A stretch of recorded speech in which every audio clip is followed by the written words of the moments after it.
host that you don't see a picture with. I'm Monica Hoyer. I'm the marketing director at Influence. I have assembled together Marie Weiss, David Cassiopo, Chuck Ingram, and Rick McCutcheon Rick, did I pronounce that correctly? Correct. Okay, great. To talk to us today about sales and marketing and how we can get along a little bit better, I am going to turn the mic over to Marie, and now I am going to be quiet. But if you have any questions during the webinar, please feel free to throw them either in the chat or in the Q&A area of the Zoom screen that you have here. And we will make sure that they get pushed over to the panelists to answer throughout the next hour that we'll be talking. So Marie, I am turning myself off and I'm pushing it over to you. Thanks so much, Monica. And as she mentioned, I have a bit of a throat thing going on. I sound a little bit like I've chewed a bag of gravel. I don't normally sound like this, but hopefully it won't detract from the content and the message of today. I'm Marie Weiss, and I'm the president and founder of Marketing Copilot, and we help companies map their sales process to their websites and into their marketing automation tools. So I'm definitely team marketing, and I'm going to share the team marketing cap with David Cassiopo, who I'm going to ask to introduce himself now, and then I guess we'll let the sales guys talk. What do you say, David? Should we let the sales guys talk? You know, I think we have the power to keep them on mute this entire way. They can just kind of nod or give us no signs, and that's probably enough. That's enough. All right. All right. I am Dave Cassiopo. I'm the president and CEO of Influence, and we are a full-service digital marketing agency and a marketing automation platform provider. So we have a marketing stack that connects directly to Microsoft Dynamics and other platforms to let folks create and deploy campaigns. And I am playing on team marketing today, although I have to admit that I'm also got a little bit of a sales hat. I'm just not wearing it today. So for all my sales friends out there, I'm not abandoning you permanently. Just you haven't jumped ship. Okay, great. Thanks so much, Chuck. So I'm Chuck Ingram. I'm dialing in from Atlanta. I serve as CEO, and I'm a co-founder at a company called Congruent X. Kind of like David, I guess I carried a sales bag for a long time. And but the good news is sales and marketing people use CRM, and that's what I've been doing for 20 something years. And really what we're seeing companies want to get closer to their customers. They're buying a lot of technology, CRM, and it's only working out about half the time. And that's where we jump in and help, as we help them get their CRM right, so they can help their team sell, market, and serve their clients. And can't wait for this conversation. Thanks, Chuck.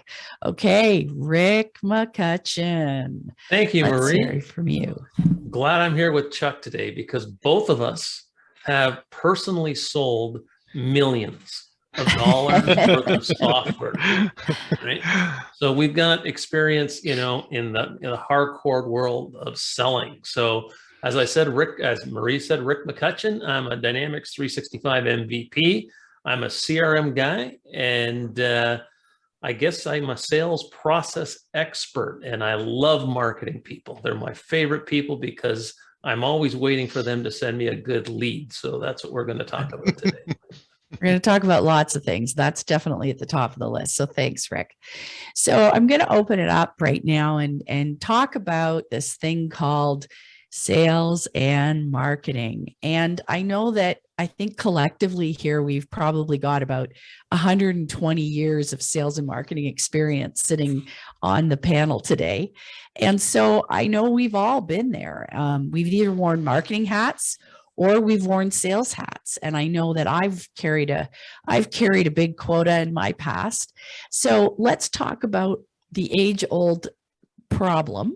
Why is it that sales and marketing, often there's friction and often they don't get along? Chuck, can we start with you? Absolutely. It's interesting. I was reading this article this weekend, and it was basically, I won't say the manufacturer, but basically a traditional manufacturer were having people who had purchased their EV to go in the dealership to buy the EV, and the EV people were almost like put upon to work with them because they'd made all their decisions online. And it was weird. They're trying to sell them the undercoder and and you know, this upcharge, all the dealer upcharges, and to your point, Maria, things have changed. But traditionally, like, and Rick and I said, talking to marketing and salespeople, you hear from the marketing people is like, I got the buyer on the webinar, they downloaded the one pager, why can't you close it? And then on the other side, you hear from the salesperson is, thank you for all those wonderful Gmail addresses. And I caught Joey in his college dorm the other day, and you know, who's the right person to talk to? Are they even in the market? And Good news is I got his dad's phone number. that's right. So I think the good news is I think the market is forcing us to come together and partner across the funnel, not just at the top of the funnel. Absolutely. David, what do you think? What do you think the friction is all about? Yeah, you know, I think the friction shows itself foremost when things aren't working well, right? If everything's going great, if a company's got massive growth going on, you know, everybody's just happy. The leads are coming in the right way, and the sales team's closing deals. It's as soon as it starts to slow down or something changes or the pressure goes up that you know, the fingers are pointing in all directions. Your leads are terrible, and you don't know how to close, and I think, you know, so much of it is just about misalignment, right? And did we all start from the same page?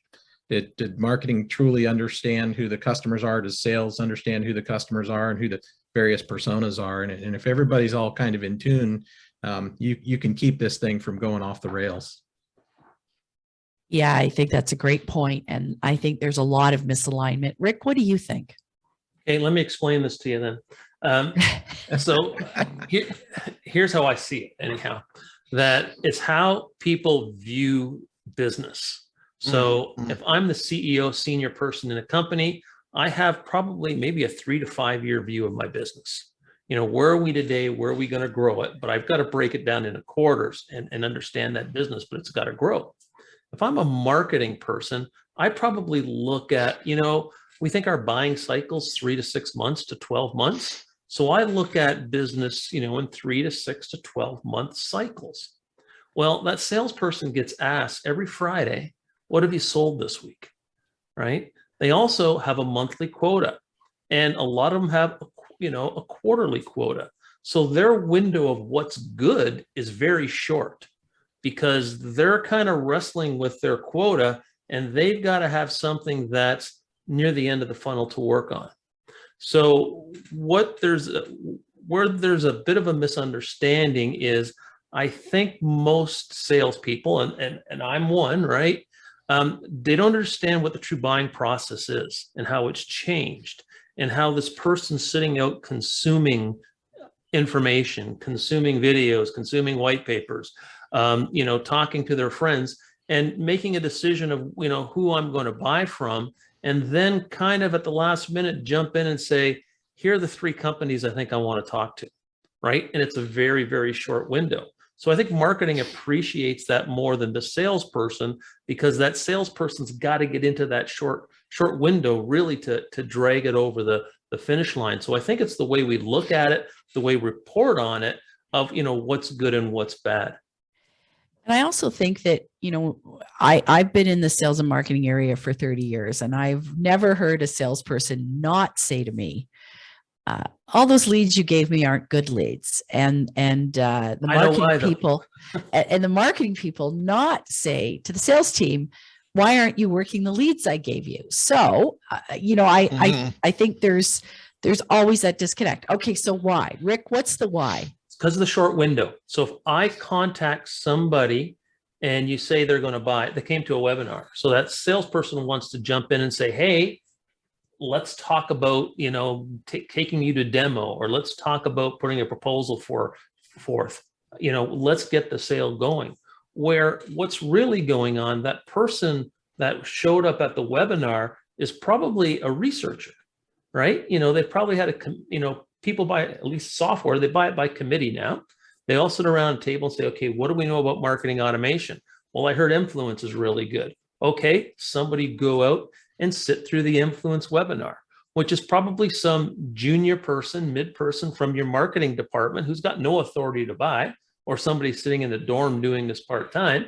And they end up at the webinar, and then you get, Jake's or Susan's email and phone number, and they don't reply back because they're not buying anything anyhow, right? So the person immediately says, this is a no good, tire kicker, that type of stuff, and they slam it down. Also, we have many salespeople not communicating with people the way they communicate, right? So like we still have sales reps that want to pick up the phone and call people, right? And I'm not saying you don't do that within a follow-up process, but it's highly unlikely a junior person who doesn't realize that you can talk into a phone, is going to answer that call when, Fred calls and says, hey, do you want to buy influence? So, I think there's really disconnect in understanding how this whole process works and how quickly it's changing to be more actually, unfortunately, a market-led, customer-led buying process. So, okay. So I think you've done a really good job of sort of describing the problem. So how do we fix it? What is the solution to this age-old problem? And I want to start with you, David, because you used an expression that is near and dear to my heart, buyer personas. So tell us how you fix this problem. How do we get sales and marketing on the same page? Yeah, it starts with an understanding of what you have to sell and who the buyers are. But as Rick mentioned, there are so many people that can be involved in a buying process, right? We're kind of more focused on B2B here, right? And if you're a B2B space and you're buying expensive software or services, someone's going to do some research. A lot of that research you're not even going to know is happening, right? They're doing lots of discovery on your website. They're going to review sites, all kinds of things. And so that person is just gathering information for a whole bunch of other people. Maybe there's a team of 6 or 7 who are all going to have their own positions on why or why not they would want to work with you. And so, one person cares because they're the actual user or consumer of the product or service. They have a far different feeling about why they want to work with you than the CFO does, right? CFO is going to look at that price tag and say, look, feature for feature, these two things do the same thing. One is half the price. The user experience, the people actually using the product or service are going to say, this one's better. It makes my job easier. It makes my life easier. I'm going to get better results. And so you have to be able to talk to all those people in the way they want to be talked to. As Rick mentioned, it's a different voice. It's a different conversation. And, smart marketing can target that, and so can smart salespeople. And salespeople are, the good ones are really good at it. They know who they're talking to and what the talking points should be. And your marketing at this point through technology can do the same thing for you. Okay. So Chuck, I know you and I have had a lot of conversations about this topic. How do we fix this problem? How do we fix the misalignment between sales and marketing? Well, and I think we've touched on this, and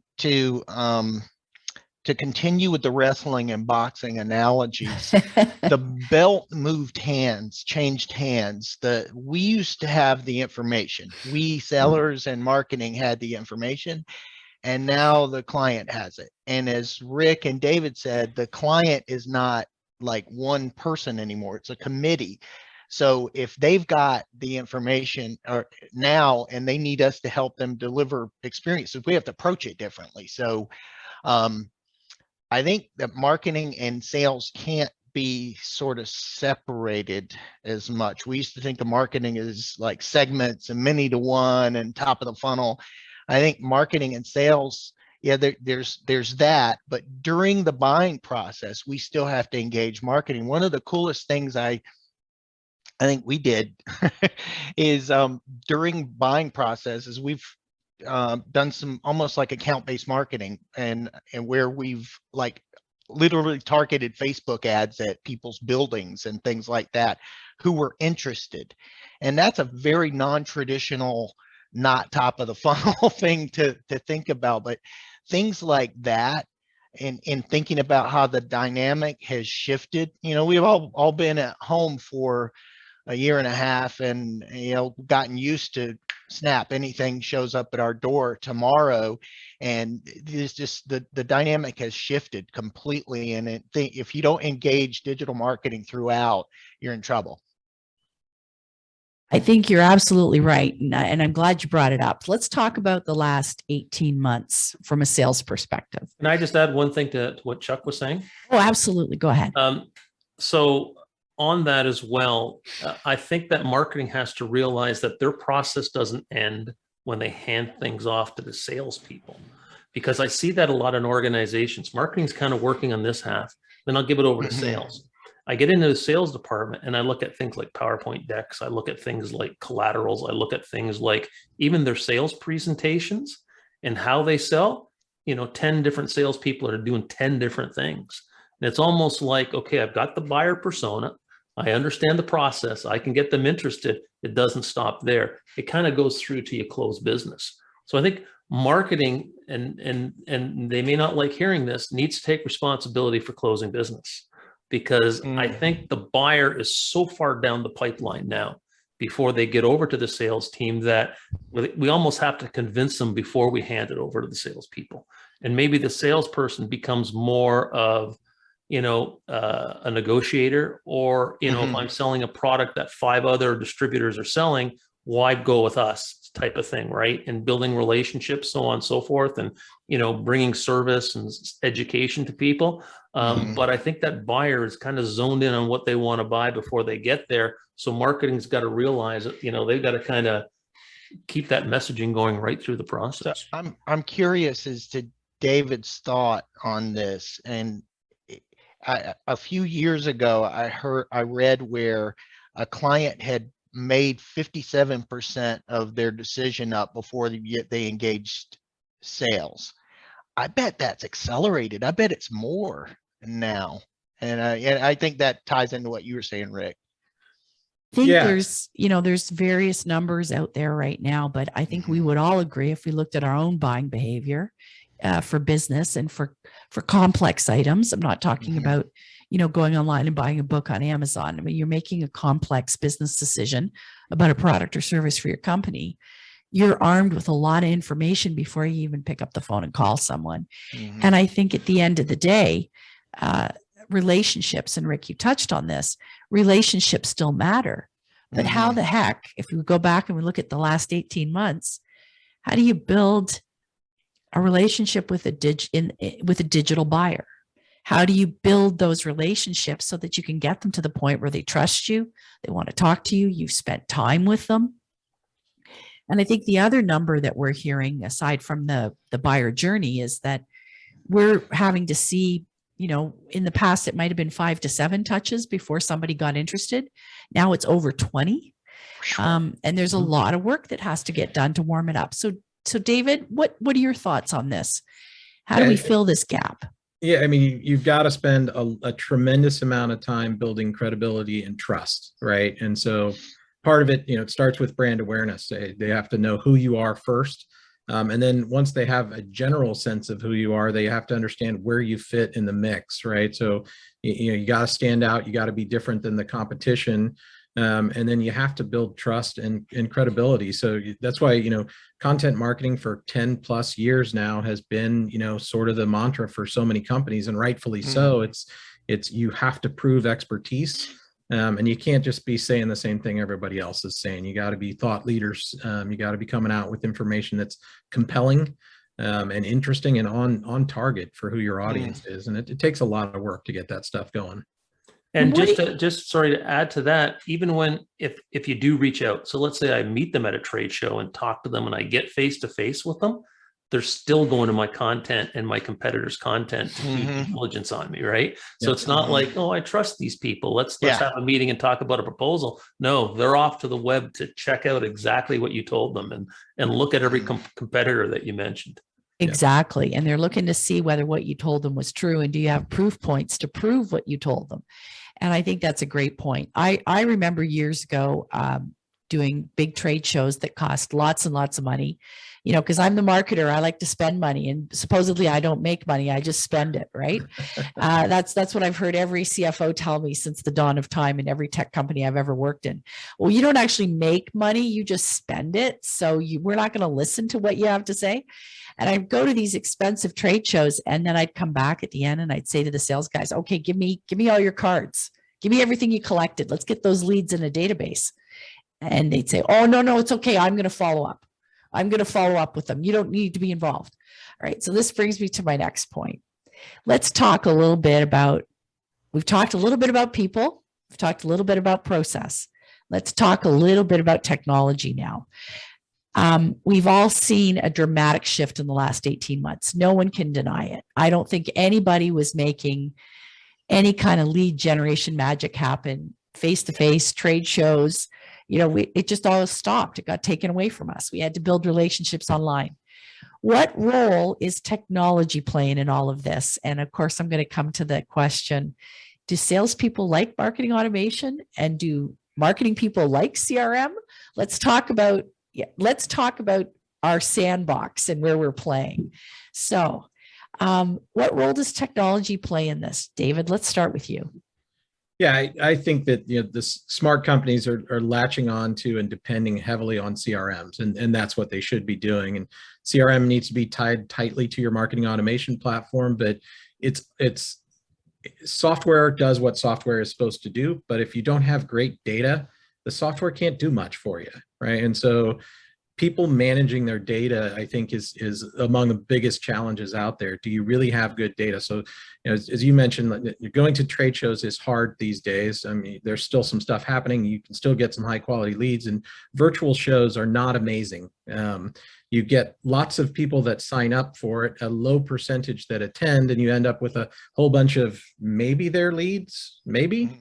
And so you have to start by tracking that and saying, okay, well, let's try and put some content back out in front of these people. Can we turn them into marketing qualified leads? Can we track that where they came from initially? Can they then convert to sales qualified leads and then track them all the way through? And if you don't have a CRM or some sort of CDP or something that can help you close the loop from the first point of contact to the last point when we close, you're really flying pretty blind at this point.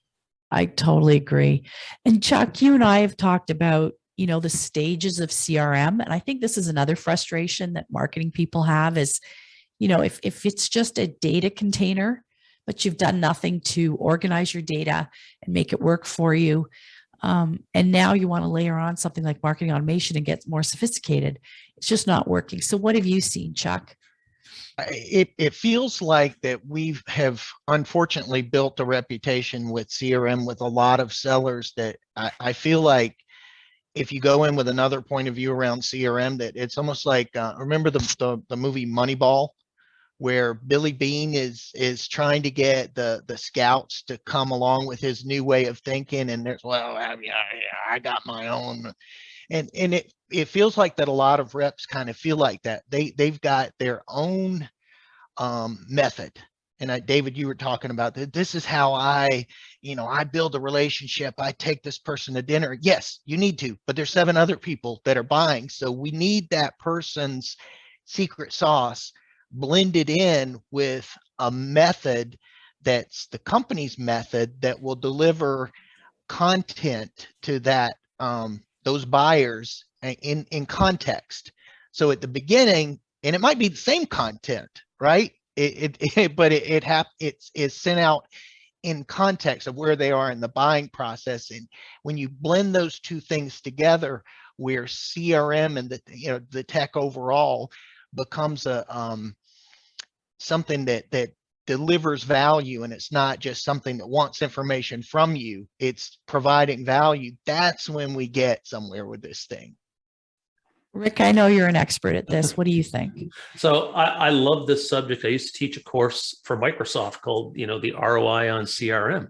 And we break down the ROI by, lead qualification, lead processing, to come up with this number at the end. And after all, I thought, what? This is ridiculous. The value of CRM is the data. That data is worth millions of dollars to companies. right? And that data that doesn't get in the system is also worth millions of dollars. Unfortunately, it's probably going to worth millions of dollars to some other company that a rep put it into the CRM system. And when people start realizing that, especially if I got a CFO in the room and I start bringing this up, then all of a sudden the CFO wants to go to the sales meeting to make sure the reps are using the CRM. So CRM's got to be mandatory. And I've done a couple of tests with people over the years. One test is the spreadsheet tests. Well, my guys don't like using CRM, we use spreadsheets. Go grab a spreadsheet that's a year old. Go grab a spreadsheet that's 2 years old. Let's go in and look at those pipelines that may be $10 million in sales. And then you tell me what happened to each one of those accounts. Half the data is missing. And I say, do you realize that people have buying cycles that may be 18 months and you're throwing them out? You don't even have record. Another telco company we were working with, the telco hardware company, we went in and for fun, I said, let's go look at your existing pipeline and see if these people showed up at any time before and were disqualified. We were amazed at how many of their active pipeline 2 years ago had come into the system, looked for information, and then been deleted or taken out of the system by the sales rep with a little note. Didn't get back to me, tire kicker, right? Right. And those people wanted to buy from you so bad, they got around your sales guy or sales lady and came back in the system. So yeah, I'm a diehard salesperson, managing salespeople, but the data's got to go in there because just as Chuck said, you're going to take one person for dinner. What happened with the 6 others you didn't get out? And I think that's where some of the frustration for marketers comes into play, because we want to be able to communicate with those people ongoing all the time. We want to know where they are in the buyer journey. We want to know if we send you this piece of content that's got to do with this step in the process. If I get 20 people to download something because it confirms with me that they care about that in the process, that's really important information for both the marketing and the sales team. And that's where that connection between your marketing activity and your CRM activity becomes so very important. That's where the alignment has to start, because now we can track and measure. We brought all these people in through the front door. Maybe we did it based on keywords. Maybe we did it based on sponsored content. Maybe we did it at a trade show. Doesn't really matter. But our goal was to do list building, and we built a list. We tried to nurture them through and do some lead scoring against it to see when are we going to hand this to the sales team. It got handed to the sales team, and then suddenly we don't know if it came back. We don't know what happened to it. And I think that's where part of the disconnect is. And I think this is a really important fact, because over the last 18 months, if this type of engine wasn't running really well in our business, it left us exposed. And I know lots of people who didn't have a good email list, as an example, over the last 18 months to go talk to people.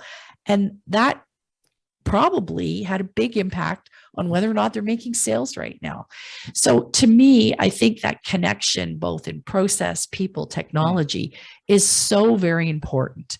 So let's talk for a couple of minutes about, for people on the call today and people who might be in sales, might be in marketing, if you were going to go back to your company right now, and David, we've got some people who are going to go out, they're going to go back and start talking to their sales and marketing leaders about what they should be doing right now. What would you advise them to do? What do you think is really, really important to focus on in the next 12 months? Well, you hit on one of the points, which is do you have an email address? That is one thing. So data, understanding where your data sits, making sure your team, sales and marketing teams are aligned. I mean, does everybody understand what we're selling, who we're selling to, who all the potential buyer personas are? And then understanding that, that as you mentioned earlier, that a lead that goes cold or a lead that is not responsive is not necessarily a dead lead. It's a lead that needs to be managed differently, right? And so that lead can be communicated with on a personalized basis at high scale through technology. Right? It doesn't have to be a phone call. It doesn't have to be an individual email to a person. We can be marketing to them. We can get our brand out in front of them on an ongoing basis. So for those people that are in an 18-month buying cycle, or for those people who have contract renewals, maybe they went with a competitor, that competitor's contract is going to come up in a year. And in about 9 months, you need to be repitching yourself to that competitor and get back out in front of, not to the competitor, but to the buyer, because they may be dissatisfied. And lots of times they are. And so there's a plenty of ways that technology can sort of take away the monotony of some of this work that should be done. Chuck, what do you think? What do people have to do right now and in the next 12 months to really harness this? If I were in sales at a decent sized company, I would take the marketing person to dinner if I were a rep. And I really mean that, because you can build processes and you could do things like that, but that building that relationship to where you can engage the marketing team and with buyers who, it's great when somebody's about to do an RFP, or they're in market, air quotes, but that, and then Marie, these numbers so much better than I, but there's another 20% who are interested in, and David, as you said, they might be in the market in 18 months. Those are the people that we can get that content out to on a regular basis, and so that when they are ready, we can be ready to win. So internal relationship between sales and marketing, not just handoff, but partnership. The other thing from a tech perspective is I would suggest one word, and it goes to what Rick said. In order to get good data, people need to get good value out of it. And the one word I would take for today is context. And the most abused term in CRM technology, and I suppose in marketing tech as well, is 360-degree view. You don't always need a 360-degree view. And in fact, if you, from a seller's perspective, that can be a bad thing. Sometimes it's almost too much information at one time. In order to get ready for a call, I need 3 things. And in order to work on my forecast, I need 3 or 4 things. I don't need 100 things. So that's my 2 big blocks of information that I would do: marketing relationship, and think about tech as it relates to giving people context, the right information with context. Okay, I like that a lot. So Rick, what are your thoughts? And then I have another question I want to follow up with you, Rick, because I want to know, do you think salespeople like using marketing automation tools? Okay, so first of all, Chuck, about taking the marketing person out for dinner, right? Don't pay for it, whatever you do, because you don't want them to find out you got an expense account. Because if you find out you got an expense account, they're going to be in the VP's office, going, Well, I just heard, David, I just heard Chuck say he's taking you and I out for dinner. Right. I think it's a great idea. That's Chuck. how I level what we're going to So what have I done, Rick? What have I done? We'll get him a coffee. Okay.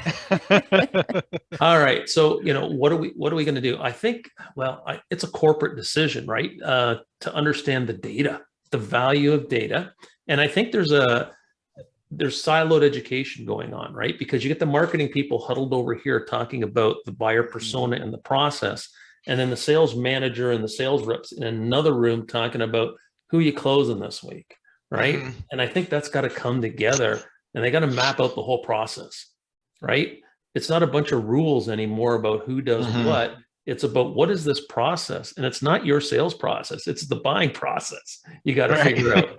What are people doing to buy, and then how do we get in front of it, as opposed to what do we do to people, because we lost control of the sale once websites showed up, right? Once the customer had all this information, we couldn't hide things from them or decide what product we were going to show them. We had to give them everything. So I think this whole buyer persona process, sales process, needs to be mapped out by every organization.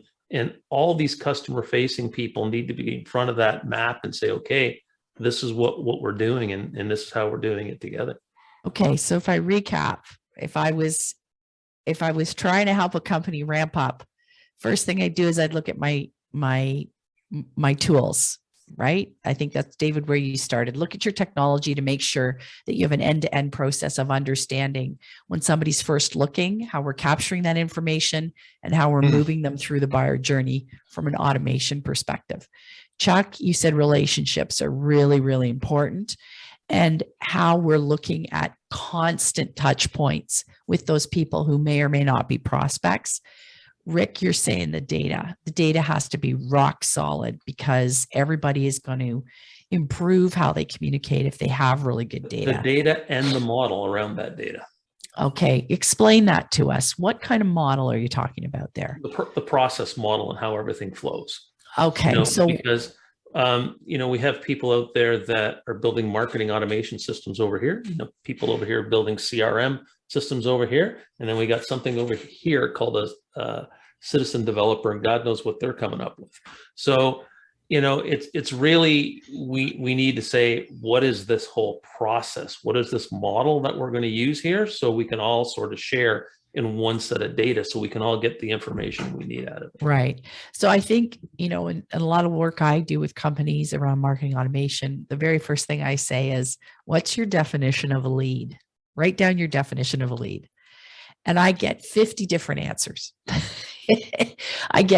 Well, it's a lead if it's this. Well, marketing calls a lead this, but sales calls a lead this. I think if sales and marketing are going to get along, the very first thing you have to do is agree on what the definition of a lead is. And just as Rick, you were saying, the process around what you do with that. So the minute you get not an account name, I don't care if company X is looking, I need to know from a marketing perspective who that person is, so I can gently start to bring them into a relationship, right? And then I ask a little bit more, a little bit more, a little bit more. And then I might get to the point where I'm now understanding their company, there's several people involved in the sales process. Here's how I'm going to set up that sort of account-based look. But I think that has been one of the biggest clashes between CRM and marketing automation and sales and marketing, is that sales is looking from an account perspective. I know that's how we view it from a CRM perspective. Dynamics sets it up as the account. So it's the company that's important. But what the marketing team cares about is the person. And in marketing automation, we want to set it up from an email address perspective. So I think even right there, that's where there's misalignment. There's a big clash between those two systems. And I think that's where we have to really improve in the next 12 months, so that we can seamlessly be taking that entire life cycle of an email address that we might have found to, at any point in time, know where they're at. And I think that's what people probably have to step up and do right now.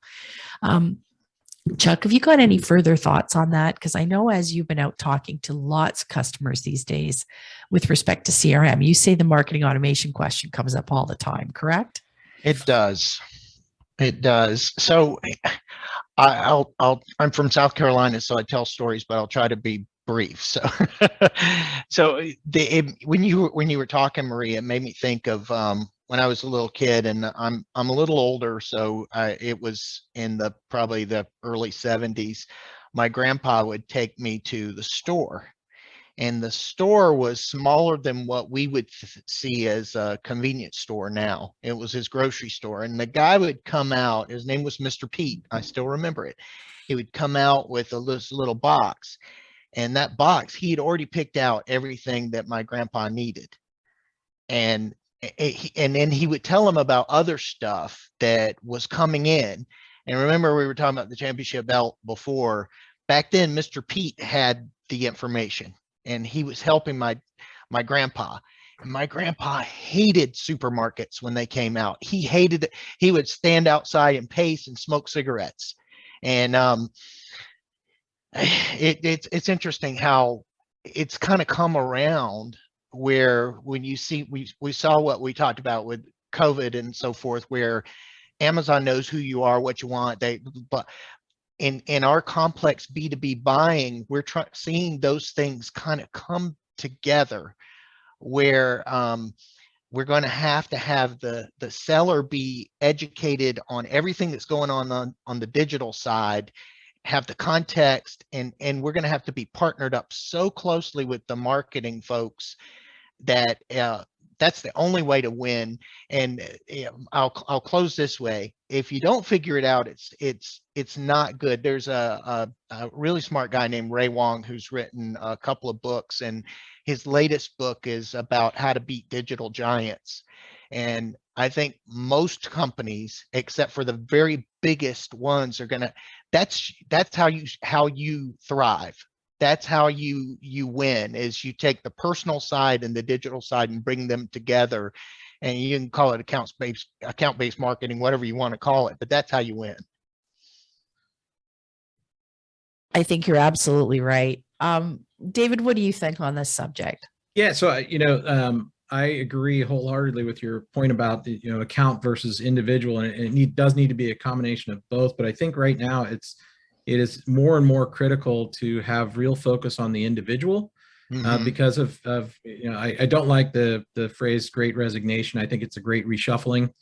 I don't see a lot of people just quitting. They're quitting to go somewhere else, and they're probably quitting to go somewhere else to do something very similar to what they do now in a lot of cases, right? And so, we have a lead source that we track, which is past client, new employer.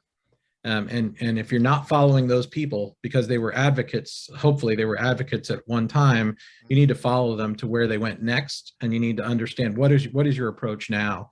And it may be that it's, if it's an existing client, it may be the sales team picking up the phone or sending a text message, or however people want to communicate these days, if they won't answer the phone, as Rick mentioned early on. But how do you stay in communication with those folks? And their email address is going to change, but that doesn't make them unfindable. You can find them on LinkedIn. They went somewhere. Yeah, absolutely. What do you think, Rick? Well, something just sort of popped into my mind, that this whole concept of having a sales department and a marketing department is probably antiquated. We probably don't need those departments anymore, right? What we need is a customer relationship manager, right, who manages our customer relationships, and somebody who manages new business development, right? And new business development is a blend, right? And it could come out of our customer base, it could come out of prospects, it could come from our partner channels, but maybe there is no more sales and marketing departments. And having that is a problem, and that's causing these silos and causing lack of flow and information sharing across organizations.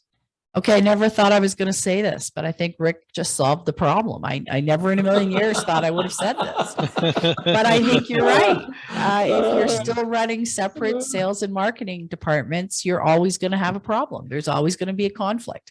But the minute you bring them together and you're very clear and say, this part starts the relationship, this part nurtures the relationship, this part closes the relationship, and then this part goes after and makes sure that they continue to be loyal and advocates. And if any point they drop back out, you send them back up to the beginning of the workflow again.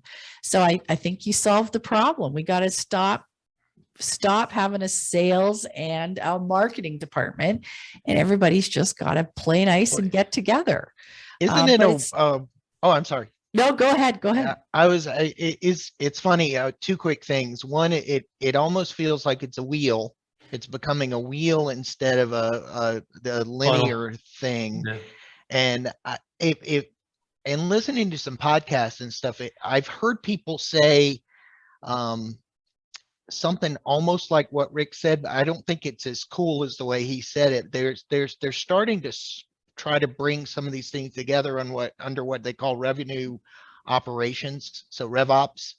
And I don't think it's quite as cool as the way you said it, Rick. But you think about it, like it used to be, there was under sales ops, they were managing the CRM stuff, and marketing ops was managing the marketing stack, and nobody was getting what they need. Nobody was making it easy. Nobody was making it fun. And, I think the way that Rick said it, bringing those things together around customer experiences is a fantastic idea. And, a good example is a good CRM administrator. Do they belong to the sales department or the customer service department or the marketing department? No, they belong to everybody. And it lives around that customer, right? Yeah. That's right. That's absolutely right. Okay, so I want each of you to do a quick summation. We're coming up to the end of our hour. We're going to do a quick summation. I'm going to just do kind of rapid fire here. So David, top thing you would suggest to a company that's really struggling to align sales and marketing? What's the number one recommendation you'd make? Yeah, I would say you need to get those teams together and get them to agree on, as someone said earlier, what is a lead really? Because marketing is going to drive to spend the money to get those leads, and then they're going to expect that everybody defined those leads properly, and that they're going to get feedback, complete the loop from the sales team. Is, if this wasn't a good lead, why wasn't it a good lead, right? And if it was a good lead, why was it a good lead? So that we can go find more like that. And that's easier and easier to do these days. That the search technology just within LinkedIn alone that can help us find like audiences is incredible. So having the communication happen on an ongoing basis. I mean, I've seen it get lost at the point where there's a paid media team that says I delivered 40 leads, and then there's the marketing director saying 10 of these leads are Gmail addresses in Russia, and then you're saying the other 10 are college kids, and here's 2 that are good. So the actual cost per lead there is far different than what it looked like in Google Analytics. Right. So I think having that all in place is critical. Okay, Chuck, number one recommendation you'd give somebody to align sales and marketing? A quick process, and I'll focus on the tech, since I'm a little more deep in that part. But first, identify who's the customer, that ideal client profile, what's their journey. And from a tech perspective, what I love, I've got a good friend, and I think most of you have met him, JC Quintana, and JC says, help the person use the tech to get what they need at the time they need it, make it easy, and make it a net positive, or make it enjoyable. That's my recommendation. Okay, I love it. Rick, number one recommendation to get sales and marketing on the Add same on to page. what Chuck was saying about the process. Define your process, but don't define it based on their buying process. Where are they going today to buy? Most companies don't understand that really. In the B2B, they're still selling the way they did in 1992. So figure out what your customer is going to buy, then figure out what your sales process, or let's call it a business development process. I don't want to use the word sales anymore. Business development process. And when you're trying to figure out this process, don't think about a bunch of rules. Don't think about who owns anything. Right? Just what is the process that we have to use to engage this prospect or customer or potential partner? Forget about, is it a salesperson? Is it a marketing person? Is it a channel partner doing this? Just kind of figure out what it is, and then kind of, I won't say rework yourself, but, regenerate what you do to be able to support it. Okay, so that's great. So just to sum it up for those people still on the call with us, define your lead. Make sure sales and marketing is on the same page of defining your lead. Apply good technology that lets you know at the beginning of the process when somebody's buying, right through to what the outcome was, and then get a good process down. I think those are 3 really fantastic recommendations for anyone who's struggling with this problem. Even if you're the marketing person and you're having a hard time getting your voice heard, take those 3 recommendations in, and I think people will pay attention. If you're a salesperson who's really trying to get your marketing team to be on the same page, I think those recommendations work really well. So thank you so much. Monica, I'm going to ask you really quickly, do we have any questions from the group, from anybody on our call today? I think you had mentioned a question. Maybe you could jump on and ask. Yep. So the only one that came in so far is, so I'm opening this up, everybody, you can either raise your hand, throw something in the Q&A box, throw something in the chat, just let us know. If you raise your hand, we'd love to promote you as a panelist and show you on screen if you're willing to do that. And then you can ask the question live. But the one question that's come in so far is, tell me about a time when marketing or marketing automation even helped you close a deal. So this is really for the sales team here. Oh, that's a good one. Okay, let's see what the answer is on that. You have to admit that it helped here. Rick, I'm going to ask you first. Last week, it's funny, I got an email from a marketing department of one of my customers, and it reminded me that I should follow up with this person and just see what's new, right? And I go, hey, what's new?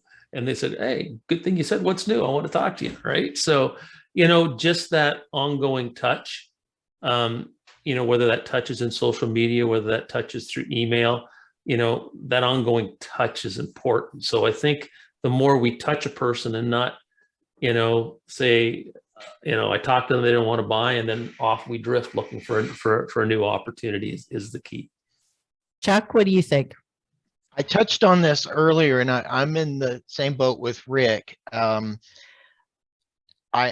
went to a final presentation with a client, and this was when we had first started Congruent X. We were brand new, and I was running Facebook ads at their headquarters for 2 weeks before that. And it doesn't even matter if it's Facebook ads or if it's a piece of content on LinkedIn or whatever, but it just what Rick said. We walked in the door and the client said, "Man, you guys are all over the place." The guy's got his phone in his hand, and he goes, "Hey, you're taking the market by storm." We're taking your office park by storm.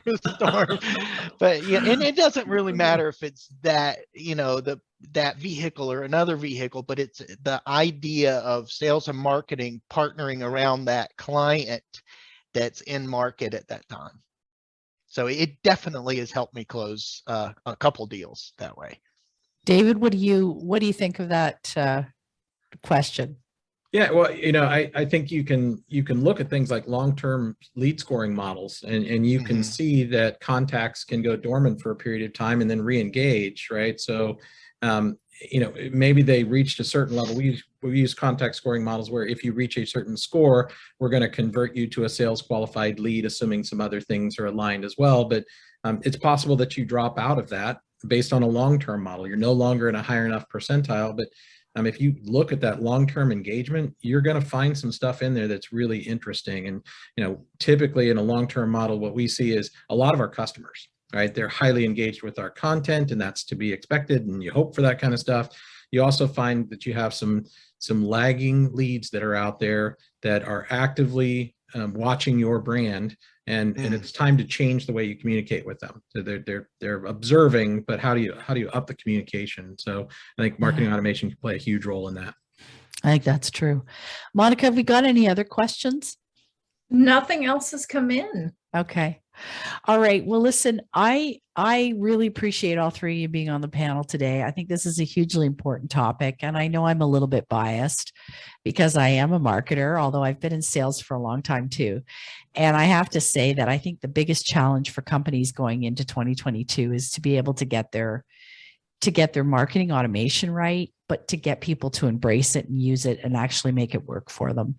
And I know that myself, we oftentimes are looking within our tool set to see how often is this person engaged with our content, how long have they been on our list, have we spoken to them before, have we done anything with them from a sales perspective, and that information is so powerful. And I know there's a lot of different tools that salespeople use, but it's so powerful to be able to know how engaged is this person with my business. How much work am I going to have to do to educate them? Have they been in a workflow of some kind of information that they've been getting regularly on a problem they might be trying to solve? And I think every business going into 2022 is really got to harness this and get a handle on it if they're going to survive. Not just survive, but thrive in this new world that we're seeing. Because I think this new world is not going to go away anytime soon. And I think I would like to say, Rick, I would really like to say that people are not using tactics from 1991 and they finally waking up to the new reality.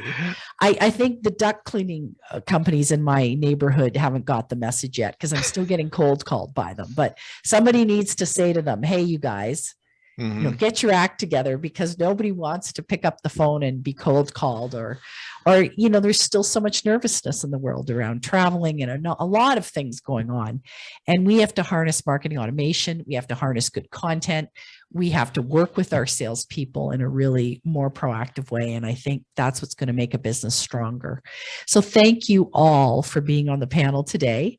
It wasn't as bloody a mess as I thought it was going to be, Chuck. I thought it was going to get a little bit more, a little bit more knock them down, rock them, sock them. But I think I bruise on the inside.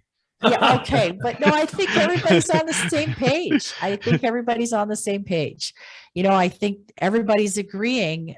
We got to find a new way forward. So thank you all for being here today. And as always, great insights.